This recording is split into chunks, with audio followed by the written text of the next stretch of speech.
Thank everyone for attending. I can let you know that the survey results have been so tightly managed by Howard that I have not seen any of the results.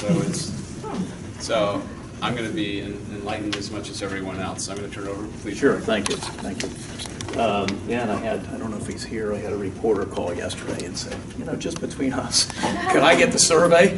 And I said, no, please show up tomorrow and we'll pull the covers back as it is.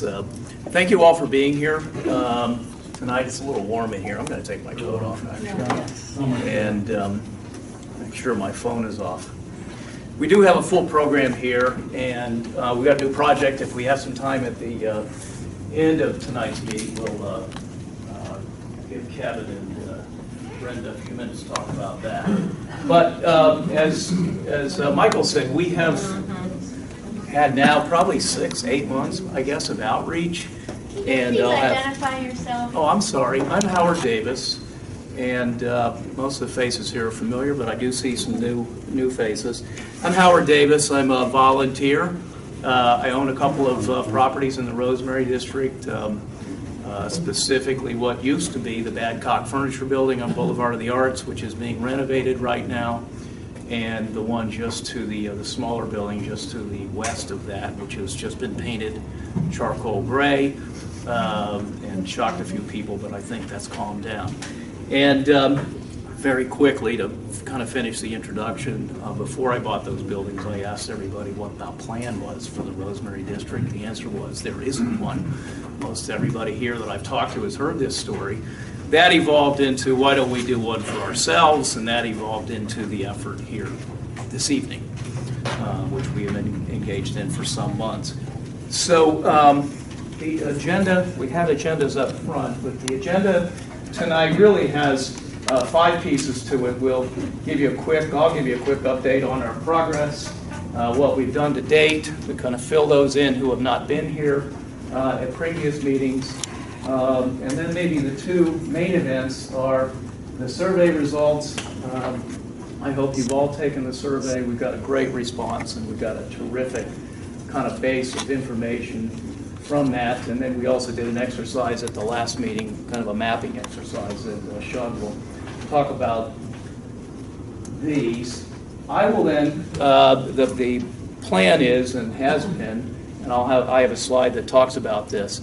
This is a bottom-up, grassroots, goes by different names, effort. And what that means is we don't go hire Kimley Horn, say to them, do a plan for the Rosemary District, come back in 6 months and tell us what we should be doing. It's the opposite.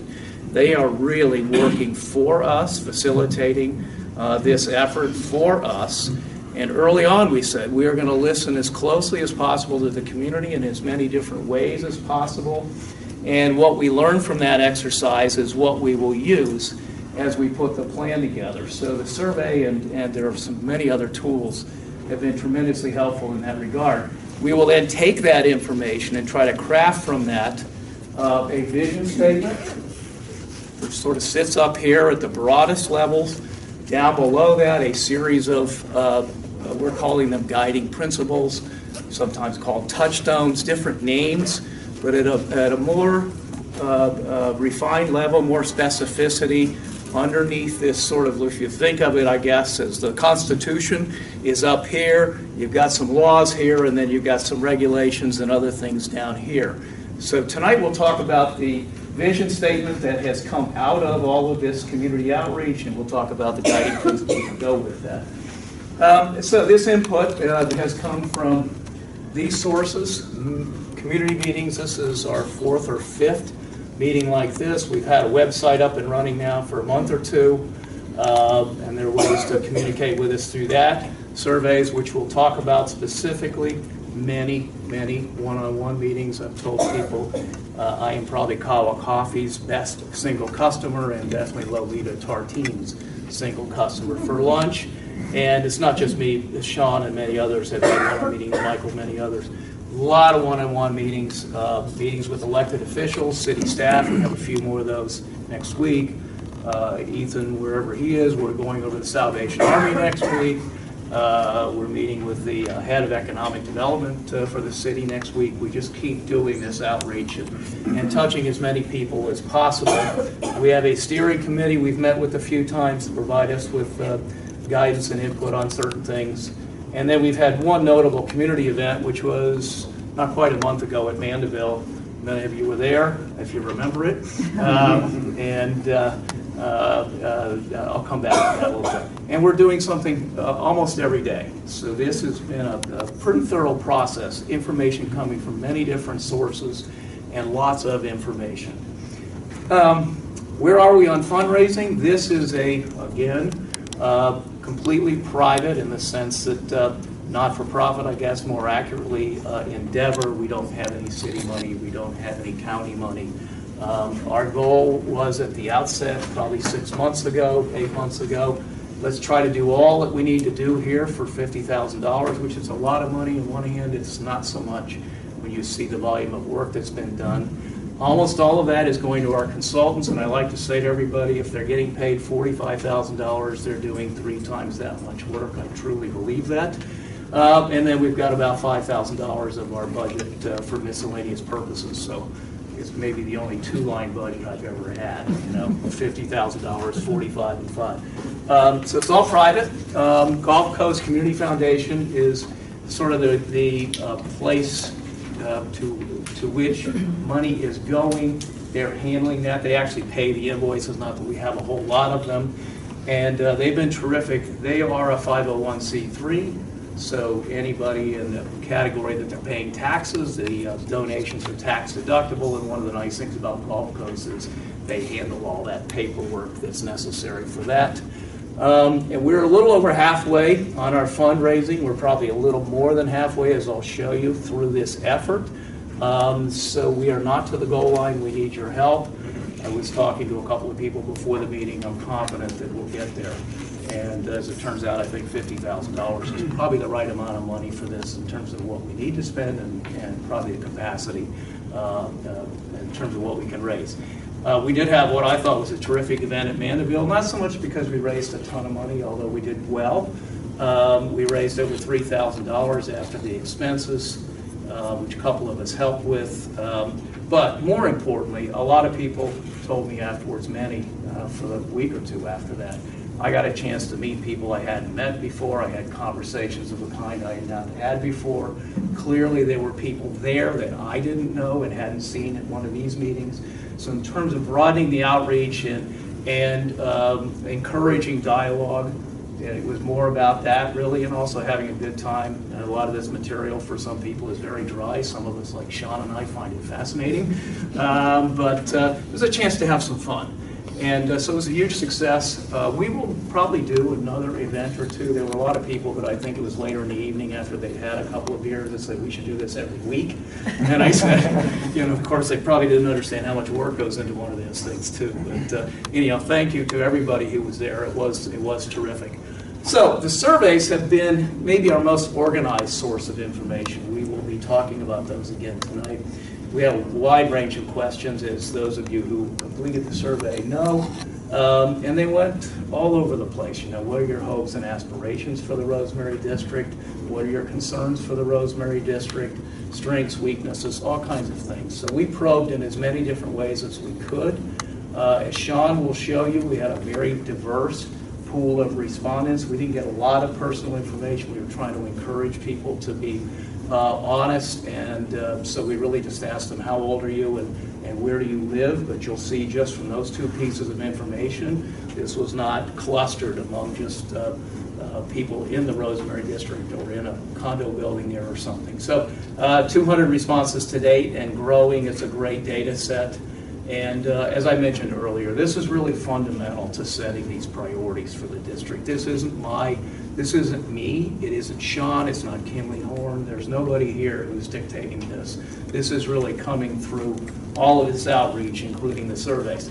So where are we in the overall effort? Fortunately, this has been an effort in which, I think we've shown the same slide at each of these meetings, and it's actually working. Sometimes that happens. We're sort of marching right down the path. So, we started with kind of pulling a bunch of things together, getting organized here. Kimley Horn did a tremendous amount of just data gathering and analysis about the district, which we reported out on last meeting and the meeting before. And then we're now, as I mentioned, we're distilling this information, pulling together in, draft form, a vision statement and guiding principles. And by the way, I want to emphasize that this is all in draft form. This is what Sean and I, working together, I read almost all the surveys. Sean, I know, has probably read all of them. There were a lot of sort of open answers there, which were sometimes the most interesting things to read. And we read those, we compared notes, and out of that came the exercise, the results of the exercise of a vision statement and guiding principles. They're in draft form, and I want to emphasize that, so they're not done. We will then, once we get the guiding principles and the vision statement done, we're going to keep moving down into greater levels of specificity and detail. And just a quick note, because I always have to remind people of this, we have no formal authority, so we're not the city's planning agency. What we are doing is all of the work we've done, try to capture the aspirations, hopes, and other issues related to the community, do the vision statement, the guiding principles, and then issue to the commission, the city manager. We're discussing whether we should also spend some time with the county. I think that's probably a good idea, although that's not something we fully fleshed out. Here are the recommendations that come out of all this. So at the end of this, we're going to have a series of fairly detailed recommendations. It won't be down to, the paint selection shall be these colors, but it'll be underneath these guiding principles, very specific, or at least as specific as we can get, recommendations for action. We'll talk a little bit about that. But in the categories of, as I mentioned before, 3 categories of recommendations, and they'll be underneath each of these guiding principles. The thing that everybody thinks about, which is recommended public investments. Everybody immediately goes there. What are you going to ask for? Improvements to an intersection or something like that? Maybe, maybe not. I think we will have some of that, but that may not be what drives it. Second category would be recommendations as to public policy changes, and that's not clear to a lot of people. I just had somebody ask me yesterday, what's an example of that? This district has a very good example in that some time ago there was an overlay, density overlay that was passed for purposes of encouraging more development in the district to allow the residential density with certain restrictions to go from 25 units an acre to 75. So that's not an investment of public money.